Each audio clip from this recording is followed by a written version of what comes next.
Okay, यहाँ पे और एक क्वेश्चन पूछ रहे हैं, evaporation and crystallization are the same process है, बोले इवेपोरेशन और क्रिस्टलाइजेशन। ओके, चेक कर लेते हैं भाई सही है कि गलत है।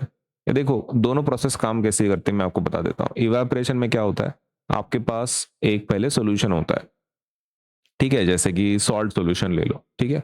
तो अभी इसमें ये आपका सॉल्ट सोल्यूशन है, सपोज ये कैसा सोल्यूशन है, सॉल्ट सोल्यूशन। अब इसमें नमक है ना, पानी है और नमक है, राइट, पार्टिकल्स ऑफ सॉल्ट। अब इसको आप गर्म कर रहे हो, गर्म करने से क्या होने वाला है, आपका ये जो पानी है इवेपोरेट हो जाएगा, है ना, पानी इवेपोरेट हो जाएगा, पानी उड़ जाएगा। वो इवेपोरेट हो रहा है इसलिए उसका नाम इवेपोरेशन है। इस प्रोसेस का नाम ही इवेपोरेशन क्यों है, क्योंकि पानी उड़ रहा है, तो पानी के मॉलिक्यूल तो उड़ गए, पानी के मॉलिक्यूल तो उड़ गए, नीचे किसके रह गए, सॉल्ट के रह गए, सॉल्ट के पार्टिकल क्या हो गए, बच गए।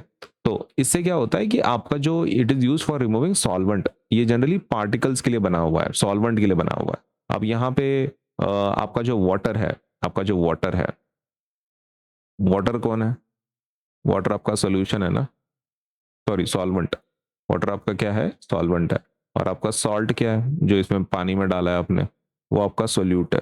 तो ये जनरली किसके लिए है, use for removing solvent, solvent को रिमूव करने के लिए। अब जैसे कि आपको इसमें नमक की जरूरत थी, पानी को आपको जरूरत नहीं थी, तो पानी को उड़ाने के लिए, पानी है तो आपका क्या है, सॉल्वेंट है, तो ये मेथड किसके लिए है, फॉर रिमूविंग सॉल्वेंट के लिए है।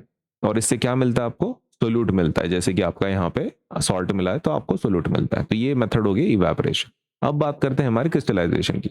अब क्रिस्टलाइजेशन में क्या होता है, देखो आपको पहले लेना है सैचुरेटेड सोल्यूशन। सैचुरेटेड मतलब ऐसा सोल्यूशन जिसमें उस पर्टिकुलर मटेरियल की क्वांटिटी बहुत ज्यादा हो। तो सपोज मान लो आपने सॉल्ट का सैचुरेटेड सोल्यूशन लिया है, ठीक है। अब सॉल्ट का सैचुरेटेड सोल्यूशन का मतलब ये होता है कि इसमें बहुत ज्यादा नमक है, ठीक है, बहुत बहुत बहुत ज्यादा नमक है। अब आपको क्या करना है, दो चीजें करनी है, मतलब दो मेथड्स है इसमें। आप क्या कर सकते हो, तुम इस कंटेनर को ऐसे रहने दो, लेकिन ये गर्म होना चाहिए बाय द वे, ठीक है, ये गर्म लेवल पे होना चाहिए।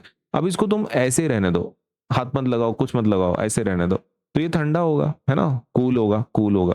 अब जब कूल होगा तो होता क्या है कि जो मटेरियल की सोल्यूबिलिटी होती है ना, मटेरियल की सोल्यूबिलिटी मतलब जैसे कि सॉल्ट यहाँ पे सोल्यूबल है, राइट, तो सोल्यूबिलिटी डिक्रीज होती है अगर सपोज टेम्परेचर कम होता है। तो मतलब टेम्परेचर जितना बढ़ता है उतना सोल्यूबल होता है, मतलब जितना गर्म सोल्यूशन होगा उसमें ज्यादा मटेरियल स्टोर होता है। तो आप ठंडा होना दे रहे हो उसको, कूल होने दे रहे हो, तो इसका सोल्यूबिलिटी क्या होने वाला है, इस सोल्यूशन में सोल्यूबिलिटी हो जाएगी कम, तो आपका सॉल्ट क्या हो जाएगा, बाहर निकलने की कोशिश करेगा, राइट। सॉल्ट आपका बाहर निकलने की कोशिश करेगा, क्यों, क्योंकि आप वो ठंडा हो रहा है ना, it cannot suppose let us say contain those many salt particles, तो वो क्या कर रहा है, उसको छोड़ दे रहा है, तो सॉल्ट के बड़े बड़े क्रिस्टल्स आपको मिल जाएंगे। अगर आप स्लो इवेपोरेशन करते हैं तो ठीक है, मतलब कूल थोड़ा ठंडा होने देते हैं। अगर आप स्लो इवेपोरेशन करते हैं ना, फिर भी आपको सेम प्रोसेस मिलेगा, इसमें का पानी वगैरह उड़ जाएगा, तब तक आपके क्रिस्टल बन जाएंगे, तो आपको कैसा हो जाएगा, वेल शेप्ड क्रिस्टल आपको मिल सकते हैं। तो ये मेथड का नाम क्या है, क्रिस्टलाइजेशन। और क्यों, क्योंकि इसमें एंड में क्या बोलता है, क्रिस्टल्स मिलता है आपको।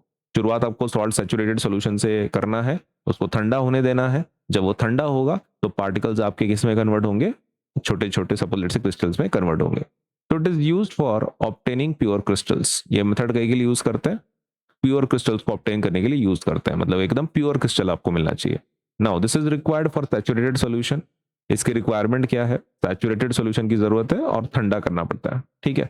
क्या इसमें सैचुरेटेड सॉल्यूशन की जरूरत थी, तो नहीं थी, नो सैचुरेटेड सॉल्यूशन। इसमें आपको क्रिस्टल्स मिले, इसमें क्रिस्टल का रिक्वायरमेंट है क्या, नहीं है। तो एडिशनल यूज क्या है इसका, प्यूरिफिकेशन ऑफ सॉलिड्स। इसका एडिशनल यूज ये है कि एक तो इसको क्रिस्टल मिलता है, लेकिन एडिशनल यूज क्या है, इसको सॉलिड्स के प्यूरिफिकेशन के अंदर भी यूज होता है।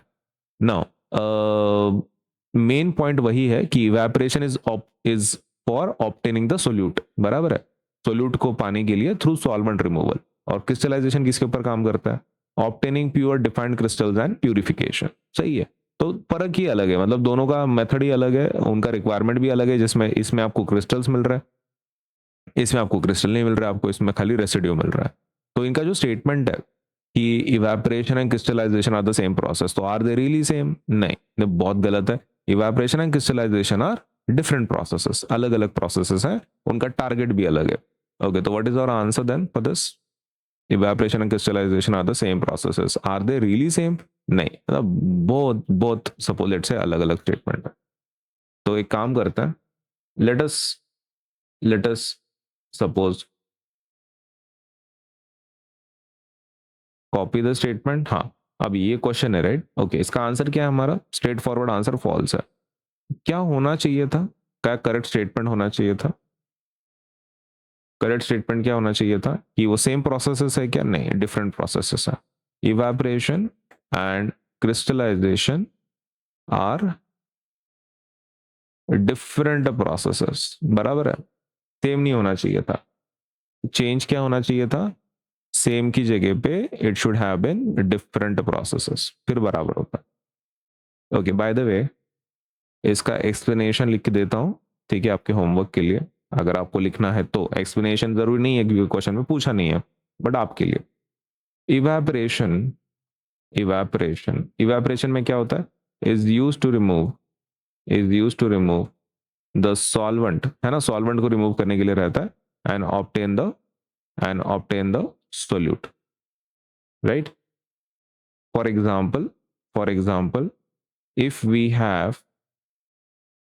taken the salt solution, then by evaporation we want to remove solvent को remove करना चाहते हैं, that is water in this case example, and obtain the solute which is nothing but salt, है ना, salt को। Okay ये हो गया इवेपोरेशन। अब क्रिस्टलाइजेशन में क्या होता है, ओके अगर आप क्रिस्टलाइजेशन की बात करते हैं, is used to obtain pure well shaped crystals, pure well shaped crystals के लिए रहता है from a saturated solution bye cooling और स्लो इवेपोरेशन, बराबर है। क्रिस्टलाइजेशन से क्या रहता है कि, एक मिनट टूड हो गया वो यू था, क्रिस्टलाइजेशन कई के लिए यूज करते हैं, आपको अगर क्रिस्टल चाहिए तो वो भी सैचुरेटेड सॉल्यूशन है ना, इसमें इवेपोरेशन में आपको सैचुरेटेड की जरूरत नहीं है, इसमें सैचुरेटेड की आपको जरूरत है, और स्लो इवेपोरेशन करवाना पड़ता है right. It is also used for the purification of solids. अगर आपको कोई सॉलिड्स है आपके पास ऑलरेडी, जैसे कि सॉल्ट है, उसको प्यूरिफाई करना है आपको, तो प्यूरिफाई करने के लिए क्या करना पड़ता है, आपको बस उसके क्रिस्टल्स बनाने हैं, तो उससे भी आपका प्यूरिफिकेशन पॉसिबल है। तो प्यूरिफिकेशन कर सकते हैं इससे आप, not just for making crystal. तो इसके दो यूजेस हैं।